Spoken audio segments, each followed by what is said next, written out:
Seja muito bem-vindo ao Direito Penal. Eu sou o delegado Rodrigo Peçanha e hoje nós vamos dissecar o marco do combate ao crime organizado, a Lei 15.358 de 2026. Mas antes de iniciarmos, eu tenho um aviso importante.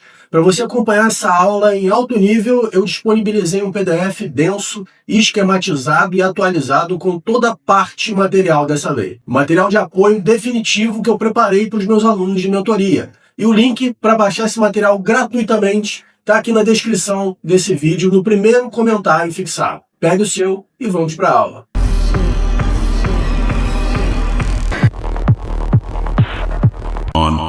Vamos lá, pessoal, vamos iniciar o nosso primeiro bloco sobre a Lei 15.358 de 2026, o marco do combate ao crime organizado.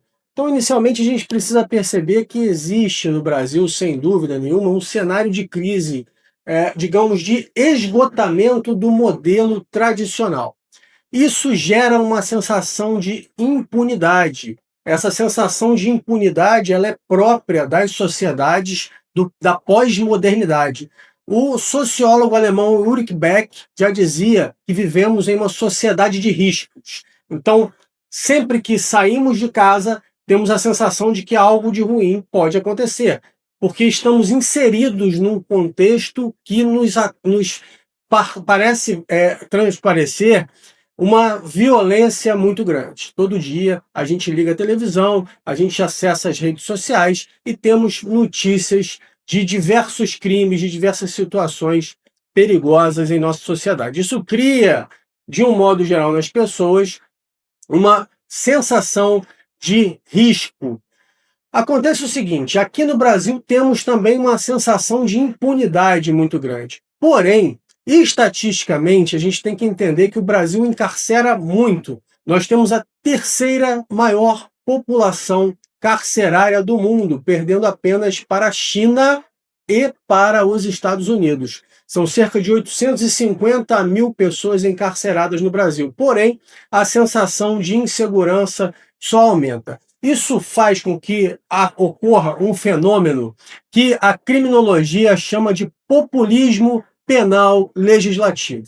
O legislador médio acredita que mais penas ou penas mais duras equivalem a menos crime, a menos criminalidade. Isso é o populismo penal.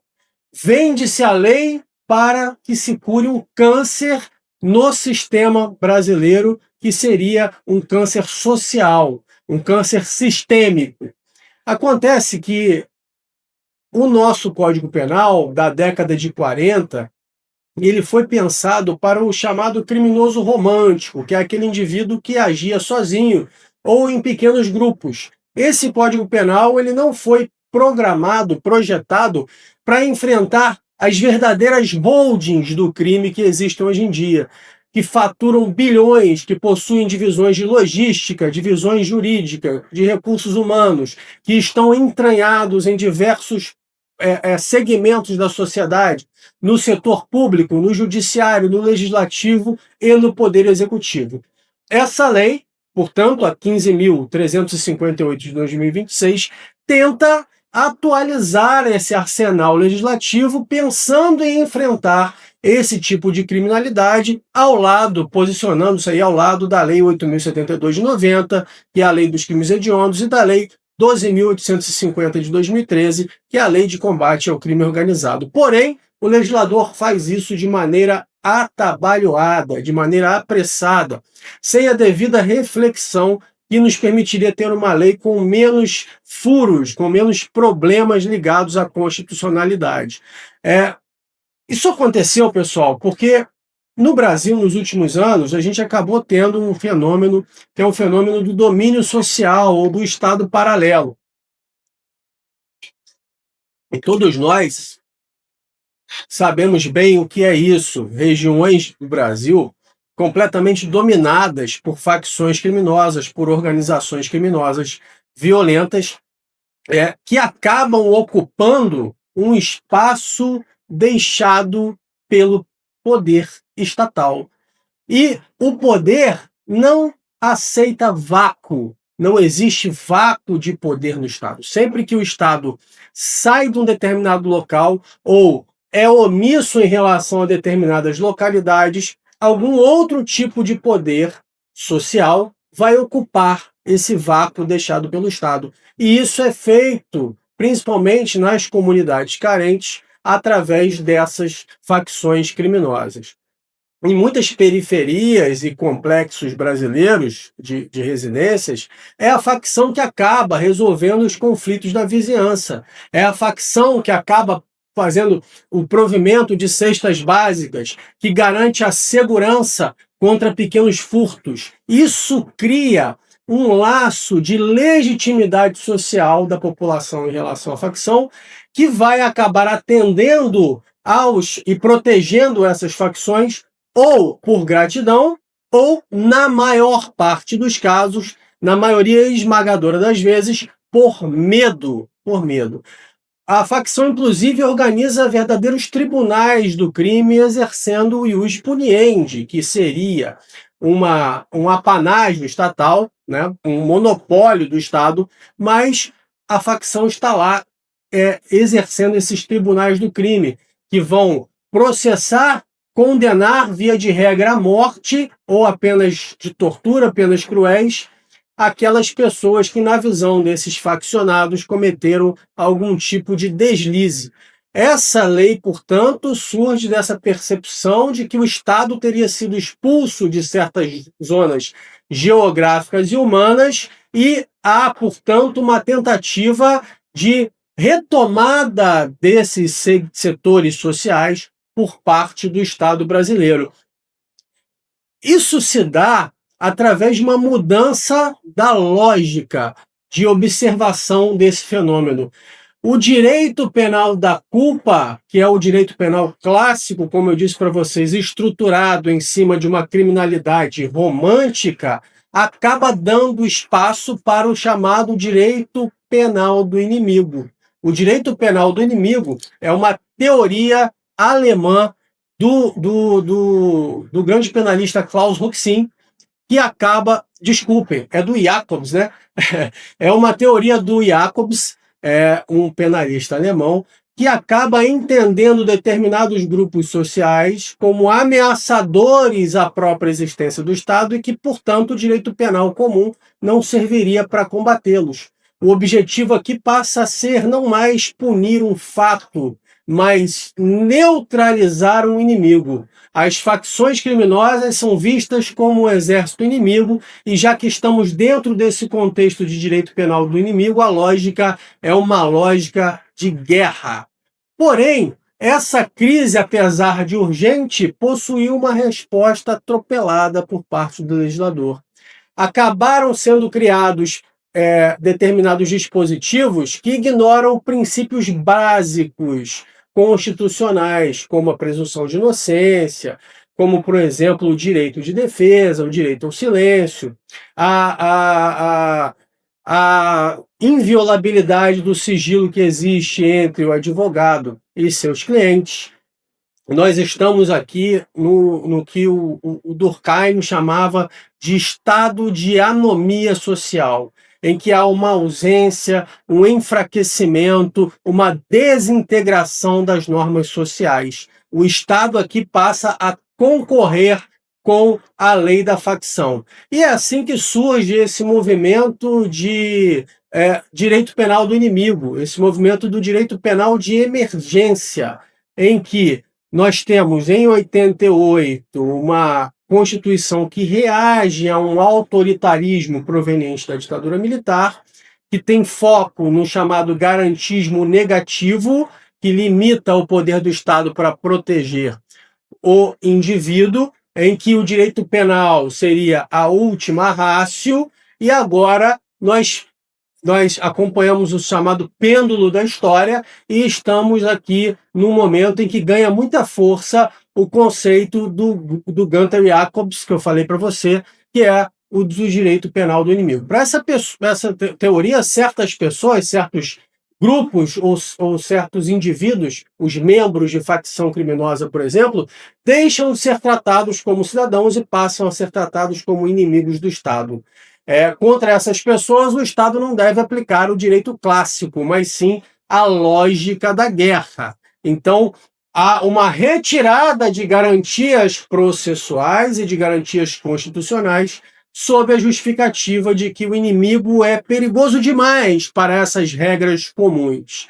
Sociologicamente, o medo do crime é uma ferramenta muito potente de controle social e de engajamento político. Então, obviamente, que o nosso legislador utiliza-se, percebe isso e acaba fazendo desse discurso um palanque eleitoral. O Congresso acaba percebendo que aprovar leis mais duras gera capital político imediato, ainda que essa legislação seja ineficaz.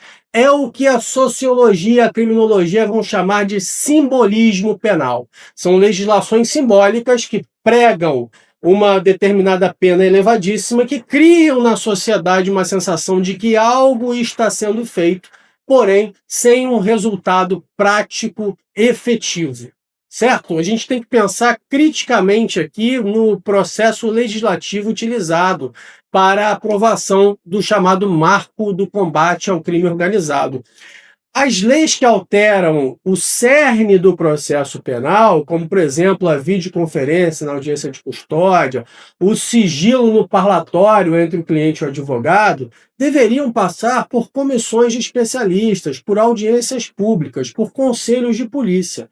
Esse regime de urgência implementado para a aprovação da 15.358 acabou suprimindo esse debate técnico em favor do impacto midiático. O que aconteceu como resultado? Aconteceu uma lei cheia dos chamados jabutis jurídicos. Jabuti jurídico é uma expressão usada pelo professor Lênio Streck que dizia o seguinte: jabuti não sobe em árvore. Se há um jabuti na árvore, ou foi gente ou foi enchente. Então são novidades legislativas típicas desse momento de urgência, de sensação de impunidade. A gente, enquanto delegado de polícia, se vê muitas vezes, se sente muitas vezes, desarmado juridicamente frente a essas organizações complexas. Eu vivi muito isso quando estava à frente do Departamento de Homicídios e Proteção à Pessoa, da capital, daqui de Vitória, do Espírito Santo, DHPP de Vitória.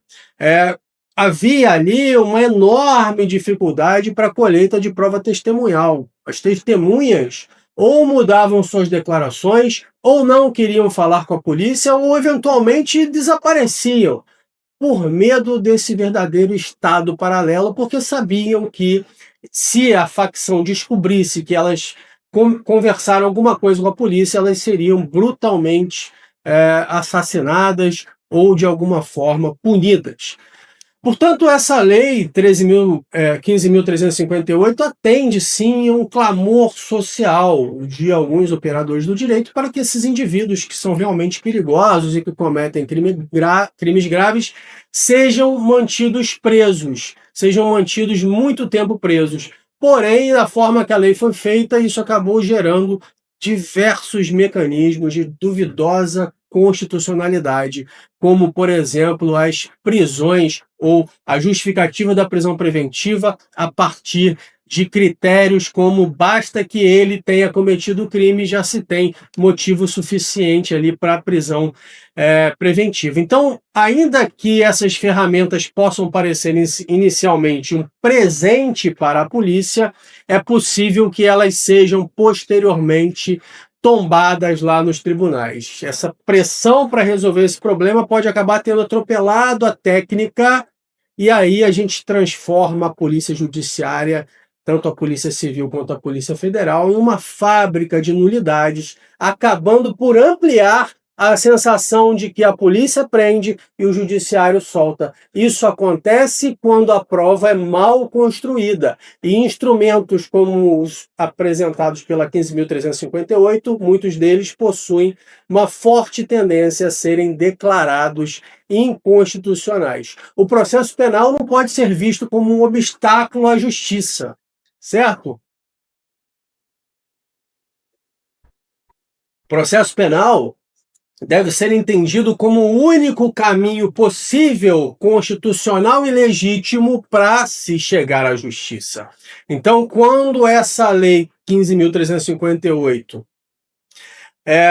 restringe, por exemplo, o parlatório e impõe audiências virtuais como regra, ela acaba tratando as formalidades processuais como se fossem um custo a serem cortados. É uma mentalidade utilitária em relação ao direito processual penal.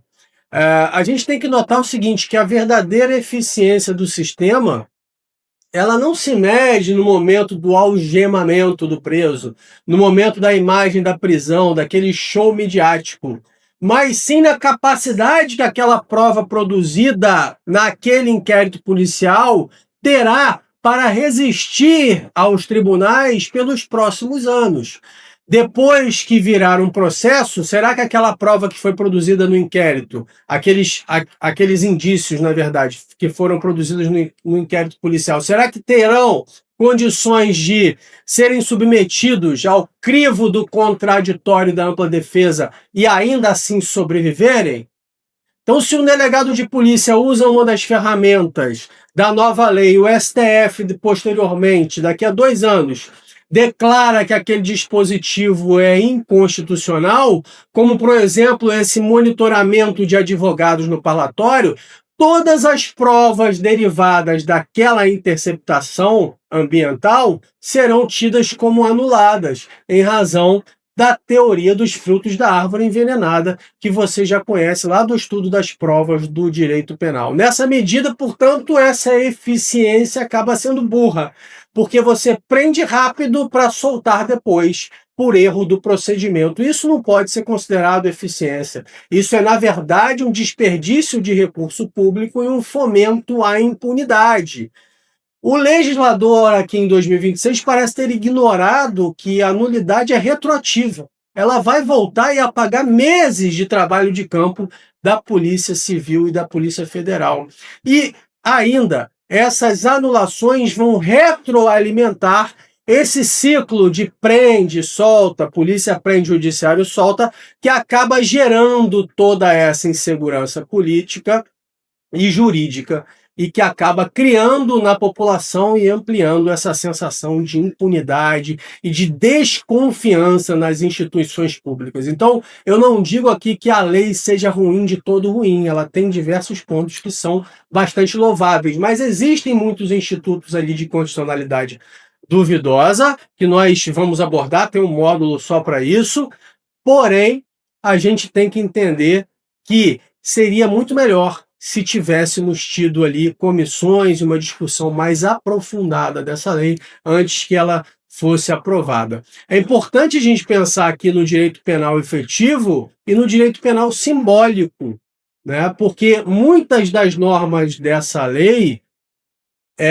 que o Hassemer chama, por exemplo, de função promocional, estão ali apenas para criar no senso comum a ideia de que algo está sendo feito. Como, por exemplo, o fim do auxílio reclusão para certas categorias. Ela não desmantela o caixa da facção. O caixa da facção, o caixa da organização criminosa, o dinheiro da organização criminosa, a gente trata em bilhões.